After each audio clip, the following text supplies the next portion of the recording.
are no longer interested in watching Indian television shows related to Chandragupta Maurya, Mahabharata, Ramayana, etc. In fact, they are more interested in pop music by singers like Justin Bieber. Even in my mobile phone right now, the list of all the songs are by English singers.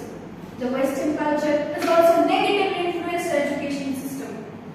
The number of Indian students in America alone have doubled from 1 lakh in 2010 to over 2 lakh in 2020. Aren't the figures scary? Now let's talk about a recent activity where America legalized same-gender marriage. People all over the globe, especially in India, were rejoicing, changing their profile pictures to rainbow colors. Half of the people in India didn't even know what was happening. They were celebrating because America was celebrating. And the other half was sure that if America legalized such an activity, India is bound to do the same. Because history is witness of the fact that if Europe does something, India repeats it. In another news, Shyama Bindu from Gujarat performed the first sologamy by marrying herself on June 11 after getting influence from a Western web series. Western culture has also adversely affected our clothing style. A girl was found wearing obscene dress in Delhi metro. I do agree that we have the right to wear clothes of our choice. But in the name of westernization, aren't we just mocking our own cultural values? There will be a number of nuclear families, Western trends, and divorce cases all show the negative influence of Western culture. Even if today's youngsters might themselves smoke 10 cigarettes a day, but still, for them, Indian festivals are all reasons of sound, air, or water pollution. Western culture teaches us the different ways to be successful, but Indian culture explains the true meaning of success. For instance, Oppenheimer believed his success in making atom bombs during World War II.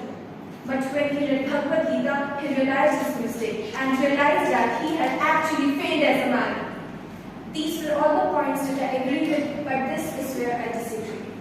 Every single time and every moment of my life, I have been confused that why Indians believe roaming in obscene clothes and becoming alcohol or drug addicts is Western culture. Western culture does not mean this. Being Western means being independent, secular, and modern, not fake one. We have interpreted Western culture in a very wrong way. It is not necessary that something which might suit one person would be suitable for the other person too. Similarly, many activities of the Western countries are suitable only for them and not for a completely different country like India. Without knowing the root cause of any practice followed in the Western countries, we people start imitating them and later on blame the Western culture for the consequences.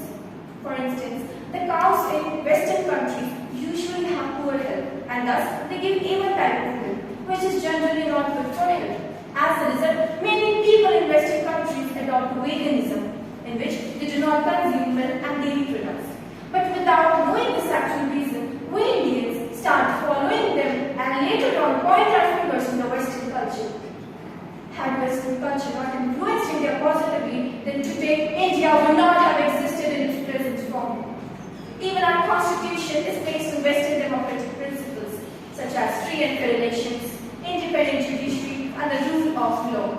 This influence has actually helped India to establish itself as the largest democracy in the world.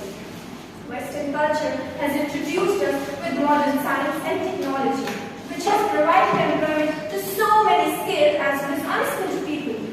Now let's talk about the decreasing interest of the youth in Indian mythological shows because of Western culture. To prove this wrong, the data says that the GEC's dependency on Western culture has increased from 43% in 2020 to over 72% in 2022. Can you see the sharp rise here? In fact, I believe that Western culture has actually helped India to promote its mythological shows with the help of advanced technology and better means of communication. In another news, LGBTQ rights have been legalized in other European countries. And Indian people are celebrating this. But I fail to understand what is wrong about just celebrating this. Influence for me is a little more than just copying some culture. I call it plain globalization.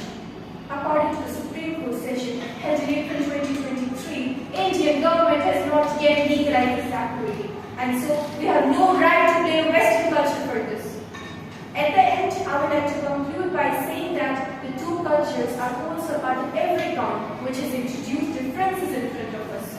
We are tending to become global citizens, and thus we need to accept these differences without blaming any particular culture. We must allow the new layer to enter our homes without letting it to grow ourselves. Similarly, we need to appreciate the good things about Western culture without criticizing our own culture, because at the end, it is India who has defined the culture to the world. I repeat, it is India who has defined the culture to the world.